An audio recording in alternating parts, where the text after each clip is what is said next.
Hi friends, welcome to study with Hanshik. Please subscribe this channel. Telangana వాదం.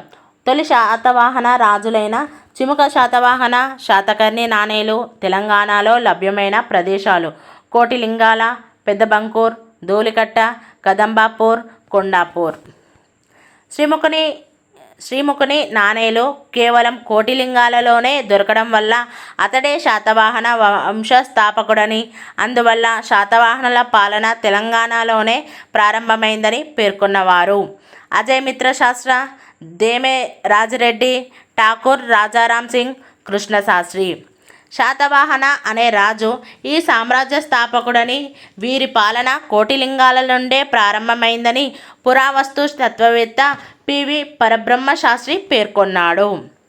శాతవాహనుల మొదటి రాజధాని అయిన కోటిలింగాలకే ఆంధ్రనగరం అనే పేరుందని తెలుస్తుంది.